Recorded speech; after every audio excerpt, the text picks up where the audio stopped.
Refraction at स्फीरिकल refracting surface, और किस तरह का सरफेस की बात कर रहे हैं हम यहाँ पे, कन्वेक्स सरफेस के लिए। ये हमारे पास कन्वेक्स सरफेस है। मैंने तुम्हें बताया था ऑब्जेक्ट सारे के सारे क्या कंसीडर करेंगे हम, पॉइंट ऑब्जेक्ट यहाँ पे कंसीडर करके चलेंगे। तो for that let us consider this is our point object. यहाँ पे कोई भी ऑब्जेक्ट रखा जाता है से ओ, यहां से ये इंसिडेंट रे जा रही है, इसके ऊपर ये हमारा कर्वेचर हो गया इस तरीके से, और ये इसके ऊपर नॉर्मल है। ये ध्यान रखो, ऑब्जेक्ट हमेशा जो एंगल बनाता है उसको पॉइंट को ओ से, और एंगल को किससे रिप्रेजेंट करते हैं हम, अल्फा से रिप्रेजेंट करेंगे। ऑब्जेक्ट जो एंगल बनाएगा वो किससे रिप्रेजेंट करेंगे, अल्फा से। उसके बाद ये नॉर्मल है, ये एंगल ऑफ इंसिडेंस हो गया हमारे पास, ये नॉर्मल है, और नॉर्मल जो प्रिंसिपल एक्सिस के साथ एंगल बनाता है उसको हम रिप्रेजेंट करते हैं गामा से। और यहाँ पे ये हो गया हमारा सेंटर ऑफ कर्वेचर, इसको क्या कहते हैं हम, सी, क्योंकि कर्वेचर ये बनेगा उसी का तो बनेगा। और ये ध्यान रखो हमेशा कि कर्वेचर से जो भी लाइन किसी भी सरफेस के ऊपर फॉल करती है, क्योंकि सर्कल की बात करें तो वहां पे हमेशा क्या बनाती है, वो परपेंडिकुलर बनाती है। तो किसी भी पॉइंट से तुम सेंटर के ऊपर लाइन मिला दोगे तो वो हमेशा क्या होगी, सरफेस के ऊपर नॉर्मल होगी। ये इंसिडेंट रे थी, किस में गई, रेयर टू डेंसर मीडियम जा रही है, तो किस तरफ मुड़ेगी, टुवर्ड्स द नॉर्मल मुड़ेगी। जानी चाहिए थी इस तरीके से, बट ये किस तरफ जा रही है, मुड़ गई इसकी तरफ। तो ये हो गया हमारे पास एंगल ऑफ रिफ्रैक्शन से आर। और जो एंगल यहाँ पे बजा के इमेज बनी है, suppose this is a point, ये मैंने बता रखा है कि जहाँ पे दो रे कम से कम मिले तो वो वहाँ पे क्या बनती है, इमेज। तो यहाँ पे इमेज बनती है, और इमेज को हम किससे लिखते हैं, आई से। तो आई इज आवर इमेज, और यहाँ पे जो इमेज एंगल बनाएगी उसको हम किससे रिप्रेजेंट करते हैं, बीटा से। तो ये कुछ एक टर्म्स थी। अब हमें इसको मैथमेटिकली फाइंड आउट करना है कि कितना बनेगा, किस तरीके से एंगल्स बनेंगे, और क्या रिलेशन हमारे पास आएगी। For that let us consider mu. Mu क्या मान ले, उसका refractive index of the material, जो ये मटेरियल है इसका रिफ्रैक्टिव इंडेक्स मानते हैं। सारी की सारी डिस्टेंस हमने कहा है पोल से मेजर करेंगे, तो क्योंकि इसका रेडियस ऑफ कर्वेचर लार्ज है, अपर्चर स्मॉल है, तो हम यहाँ पे कंसीडर कर सकते हैं कि हमारा पोल यही मान लेते हैं इसको। Is it okay? और यहाँ पे इस पॉइंट को नॉर्मल हमने ड्रा किया था n, तो यहाँ पे इस डिस्टेंस को हम नेग्लेक्ट करके चलेंगे because this distance is very small. तो पोल हम यहीं पे कंसीडर कर लेंगे आगे के लिए, जितने भी कैलकुलेशंस होंगी हमारे उनके लिए। हमें पता है जो रिफ्रैक्टिव इंडेक्स होता है mu, that is equal to sine i by sine r, यही होता है। सिंस एंगल्स आर स्मॉल, हमने यहाँ पे कहा था कि एंगल स्मॉल है, तो sine i is nearly equal to I and sin R is nearly equal to R। Small angle के लिए साइन की वैल्यू सेम एंगल आता है, लगभग उतनी ही रहती है। अब क्योंकि रे ऑफ लाइट मीडियम 1 से मीडियम 2 के अंदर जा रही है, इस मीडियम को हमने मीडियम 2 मान लिया है, तो यहाँ पे हम इसको लिख सकते हैं म्यू 1 2, एंड म्यू 1 2 हमें पता है that is equal to mu 2 by mu 1 होता है, that is equal to i by r. तो यहां से इन दोनों को क्रॉस मल्टीप्लाई करते हैं तो we get that is mu 1 I is equal to mu 2 R. So this is our equation number 9। Now we have to find out the value of I and R. यहां से आई और are की value निकालनी पड़ेगी। तो उसके लिए देखो यहाँ पे ट्राइंगल्स देखनी पड़ेगी।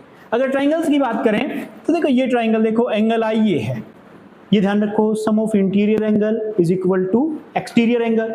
तो इसका मतलब क्या हुआ, इस ट्राइंगल के अंदर कौन कौन सी triangle, in triangle O N C, sum of interior angle that is alpha plus gamma, alpha plus gamma that is equal to i. And अब हमें निकालना है आर की वैल्यू। यहां से आर की वैल्यू क्या आएगी, तो यहां से देखा जाए इस ट्राइंगल के अंदर तो इंटीरियर एंगल बनते हैं हमारे पास आर और बीटा, और एक्सटीरियर एंगल कौन सा बना, गामा। तो क्या बनेगा हमारे पास, R plus beta is equal to gamma. तो यहां से अगर देखा जाए तो ये हमारे पास आ जाता है, दैट इज आर की वैल्यू निकालनी है हमें, that gamma minus beta. Using these values in this equation, इस इक्वेशन में यूज करेंगे तो आई की वैल्यू पुट कर लेते हैं, दैट इज म्यू 1 इंटू यहाँ पे हमारे पास आ जाएगा alpha plus gamma and mu 2 that will value of r is gamma minus beta, that is gamma minus beta. ये आती है हमारे पास जो रिलेशंस आती है वो यहाँ पर. अब यहाँ से इनको रीएडजस्ट करना चाहो तो रीएडजस्ट कर लो, गामा एक तरफ ले जाओ, अल्फा बीटा एक तरफ ले जाओ. तो गामा को इस तरफ ले आते हैं, दैट इज गामा को यहीं पे रखते हैं, mu two gamma minus mu one gamma, क्योंकि यहाँ से इसको मल्टीप्लाई करके दूसरी तरफ ले गए. अब यहाँ से mu one alpha minus mu two beta, minus नहीं रहेगा क्योंकि दूसरी तरफ आएगा तो क्या हो जाएगा, ये प्लस हो जाएगा. तो ये टर्म्स हमारे पास आती है, that is mu two minus mu one gamma, that is equal to mu one alpha plus mu two beta.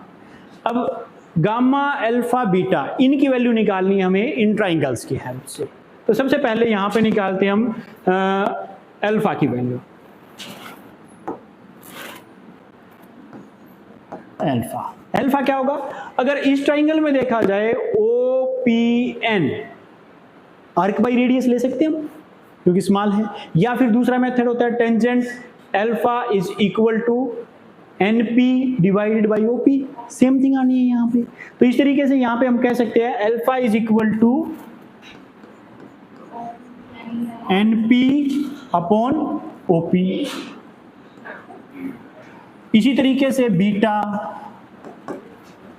Will be equal to, इस ट्राइंगल में देखा जाए that is NP upon PI, NP upon PI. And इसी तरीके से gamma देखें, then gamma is equal to, ये वाली देखो छोटी ट्राइंगल है, NP upon PC, NP upon PC. Using all these values in this equation, we get that is mu2 minus mu1 alpha. Gamma की तरह जगह पुट करेंगे तो हमारे पास क्या आ जाएगा, NPPC that is equal to mu1, क्या आ जाएगा अपने पास, अल्फा की वैल्यू NP अपॉन OP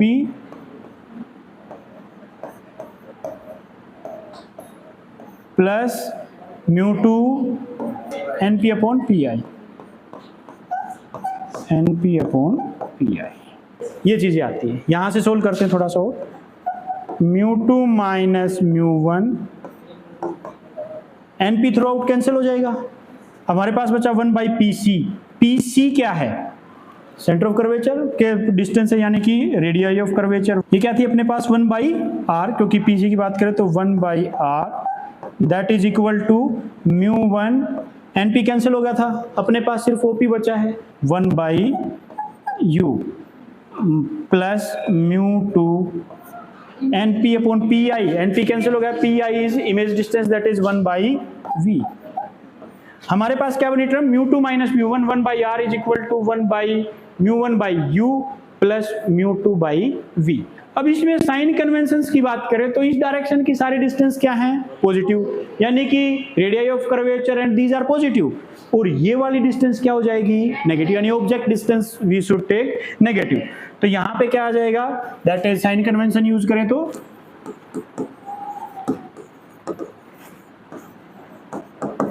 क्या आ जाएगा, that is mu two minus mu one, 1 by R आगे की डायरेक्शन में था तो 1 by R as it is.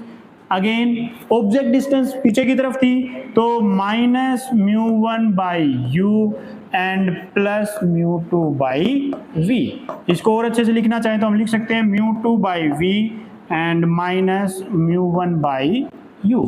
यहाँ से अब इसको थोड़ा सा जचा के लिखते हैं, that is mu two minus mu one 1 by R that is equal to mu 2 by V minus mu 1 by U. So this is the refraction at spherical refracting surface. Refractive index आ गए दोनों medium के, हमारे पास radius of curvature आ गया, image distance and object distance, ये सारी चीजें आ चुकी. ये कुछ क्वेश्चंस आप सबको ट्राई करने, खुद ट्राई करके देखने. पहला तो है, अभी हमने जो रिफ्रैक्शन किया था वो कन्वेक्स सरफेस के लिए किया था और रियल इमेज वहां पे बनी थी जहां पे एक्चुअल में 2 रेज मिल रही थी. वर्चुअल इमेज के लिए ट्राई करोगे दूसरा क्वेश्चन है आपके लिए, refraction from rarer to denser medium at concave spherical refracting surface. ये कुछ क्वेश्चंस हैं, ये तुम्हें ट्राई करने हैं, अपने आप ट्राई करके देखोगे इसको।